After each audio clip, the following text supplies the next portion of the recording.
और आजकल जब महिला नहीं पढ़ी हुई है, मर्द लोग अपना जिस तरह से रोज रोज अपना करते ही रहता है। बिहार के मुख्यमंत्री नीतीश कुमार अब बिस्तर की बातें सार्वजनिक मंचों में करने लगे हैं। एक पति पत्नी की बंद कमरे की बातों को स्टेज में कहने लगे हैं। आज इसी को लेकर केडीवी लाइव में हम बात करने वाले हैं, चर्चा करने वाले हैं। जैसा कि आपको पता है कि समाधान यात्रा निकाले हुए हैं माननीय मुख्यमंत्री बिहार नीतीश कुमार। ये यात्रा जब वैशाली के सरजमीन पर जाकर ठहरता है तो वहाँ एक प्रोग्राम का आयोजन किया जाता है। मैं आपको बताना चाहूँगा कि उस प्रोग्राम में बिहार के उप मुख्यमंत्री तेजस्वी प्रसाद यादव भी मौजूद रहते हैं। कई महिलाएं भी उस स्टेज में मौजूद रहती हैं।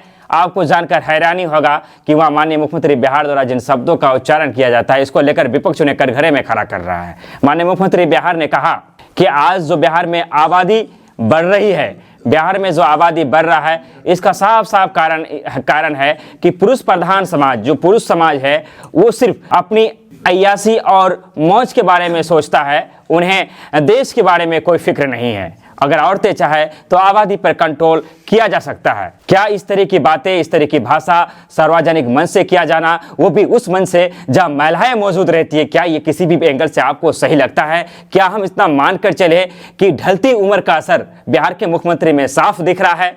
जब मंचों में बातों को रखने का जो नीतीश कुमार जी का जो पहले का वो था, वो बिगड़ता जा रहा है, तो ऐसे में उनकी पार्टी के लोगों द्वारा कहा जाता है कि अब नीतीश कुमार देश की बागडोर अपने हाथों में संभालेंगे। ये आपको कहां तक उचित लग रहा है? क्या जिस तरह से नीतीश कुमार ने इन शब्दों का, यानी आप समझ रहे होंगे कि मेरा इशारा किस ओर है। नीतीश कुमार उन बातों को, जिस बातों को हम ऑन द कैमरा बोलने से हिचकिचा रहे हैं, उन्होंने सार्वजनिक मंच पर कह दिया। जिन बातों को हम ऑन द कैमरा बोलने में हिचकिचा रहे हैं, उसे माननीय मुख्यमंत्री बिहार ने एक स्टेज में कह दिया कि वो जिस तरह से बोलना चाह रहे थे, वो जो कहना चाह रहे थे, अगर कम्युनिटी गाइडलाइंस जो होता है, फेसबुक का जो रूल होता है, उसका खिलाफ नहीं होता तो मैं उस शब्द का भी आज उच्चारण कर ही देता। लेकिन कुछ नियम होते हैं, कुछ रूल होते हैं जिसने मेरे हाथों को बांध रखा है। लेकिन आप समझ रहे होंगे कि नीतीश कुमार के भाषण का, नीतीश कुमार की बातों का, उनका जो स्पीच था, उसका मतलब क्या था, उसका तात्पर्य क्या था। आप इस बारे में क्या राय रखते हैं? आपकी क्या विचार हो सकती है?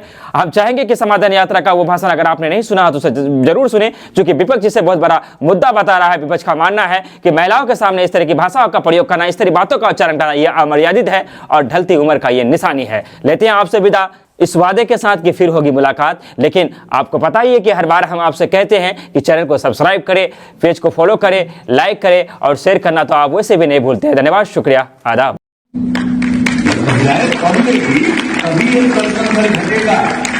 असली चीज तो वही है। और आजकल जब महिला नहीं पढ़ी हुई है, मर्द लोग अपना जिस तरह से रोज रोज अपना करते ही रहता है, लेकिन उसको तो ध्यान में नहीं रहता है कि हमको रोज एक पैदा नहीं करना है। अब महिलाएं पढ़ी रहती हैं तो उनको सब चीज का ज्ञान हो जाता है कि भाई कैसे हमको बचाएंगे।